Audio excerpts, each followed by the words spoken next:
I think the biggest part is just communication from the whole defense. Everybody being on the same page. So we're moving as one unit instead of a bunch of individuals. And I think if we can all get on the same page and just communicate a lot better, then that'll have a big part in it. With a 7:30 kick, what's your day like on Saturday? What do you do? How do you get off the grid? When do you start to get locked in? I haven't had a 7:30 kick since high school, so it's gonna be a new adjustment for me. But I'm gonna try to treat like the 6:30 kickoff that we had not too long ago, and just go about my day. Just trying to stay locked in and lock out when I need to, be able to lock in and zone in on the football aspect, and then be able to zone out too, so I'm not so locked in all day. When does that start? Probably when I wake up, just being at breakfast with the guys, just talking, starting off with a good morning, just being able to start off on a good day. When did you know that Javon was going to be out, and what did you tell David before you guys took the field? I didn't know he was going to be out. He took some snaps through the week. He looked pretty ready. I didn't know he was going to be out till like warm-ups. I saw him. He was moving around. He didn't feel too good. And then when I knew he was going to be out, I went over and told David, just be who you are. You put all this work in to be here. You wouldn't be playing today if you weren't ready to play. So I just told him just to be who you are. You don't have to be anybody special to be who you are. You're a great player. Just have confidence in yourself, and everybody believes in you. So just go out there and do what everybody knows you can do. I know that Coach Smart was saying a lot at halftime to just stay composed. What about amongst the DBs with Coach Brown and just amongst you guys? What was the communication like in the halftime? Pretty much the same. Just take it one moment at a time, one play, one snap at a time. I'll always be on the same page. Just try to communicate. Move as one. That's pretty much it. I'm looking at it right here. Rattler was 16 of 18 for 152 yards in the second half, and then, or in the first half. In the second half, he was 6 of 24. Just as a secondary, just what kind of changed for y'all in that second half, and what clicked? I'd say it goes back to being on the same page. When we went to halftime, Coach Smart told us to take it one moment at a time, and they got it. They have a very good offense. They have very good players, so we knew eventually they were going to hit a play. It's just how we responded to them hitting the play. So in halftime, we all came in. We all settled down, got on the same page. Just realized who we are, really. We all just stuck together, and that's where that connection part comes in, just being able to lean on each other and have confidence in each other. What do you think of Dan's pick? It was awesome. Just to see Dan go out there and just show everybody what he can do.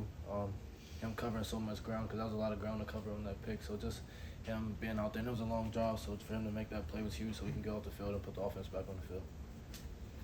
Malaki, you've been here a short time, but you've already seen a lot of really elite quarterback play. Where would you stack Rattler up with individually? And I know the team has a lot to do, but where would you stack Rattler up individually? And then if you could just talk about, the difference, between that South Carolina game last year and this year. I mean, just the striking in terms of how you guys play. He's definitely up there. Very talented, very smart. Has an incredible arm. So just to be able to play against him and know what he can do, it's always a challenge that I look forward to. Like I say, he's a great quarterback, great leader of his team. So just being able to go out there and compete with him is awesome. And I'd say the difference between this year and last year.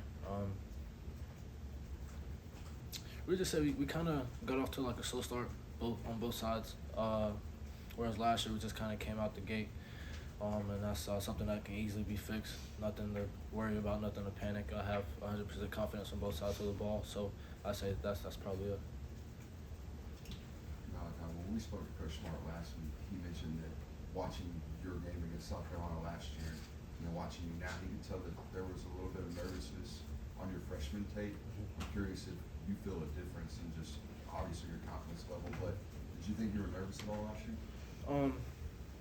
I wouldn't say nervous. I'd say more of just trying to get adjusted, because I always had that confidence in myself that I could go out there and play with the best of the best. If I couldn't, I wouldn't be here. So I always had that confidence. So just being able to, and it also plays into like me learning more about the defense and building that connection with guys, because I came in last year with a whole new group of guys. I had no idea who they were.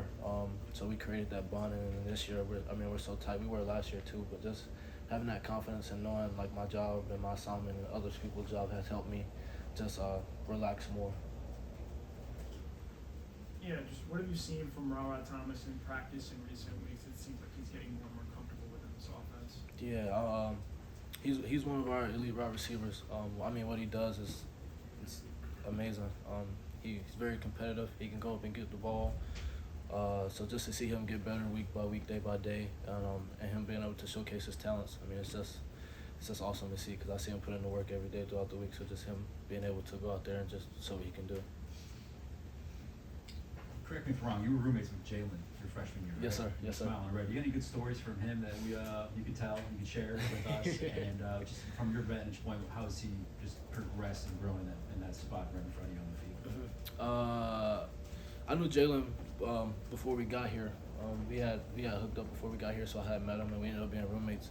And it was his birthday during dog time, so we had a team run at 6 in the morning, I think. So I remember we both went to sleep early because we were freshmen. We didn't want to, you know what I'm saying. But I woke up like at 5 o'clock maybe, and I just was blasting music. I went and banged on his door. Wanted to give him a good start to his birthday day. But just to see the things that he can do. I mean, get off the ball, rush. What he does is amazing. He's only getting better. He's only going to keep getting better. He's with some very elite guys in that room and the coaches as well. So just to see him improve day by day, just like everybody else. I mean, it's just awesome. UAB had a disappointing game this weekend, losing to Louisiana 21-41. How do you deal with a team that may feel like they have something to prove? I'd say just still focus on us. I mean, they have a very good team. I'm pretty sure they're not satisfied with how they played last Saturday. So we really just got to hone in on us and just focus on what we need to focus on, knowing that they have a very good team and they're going to have something to prove, but so are we. So just kind of being on our toes and just staying focused.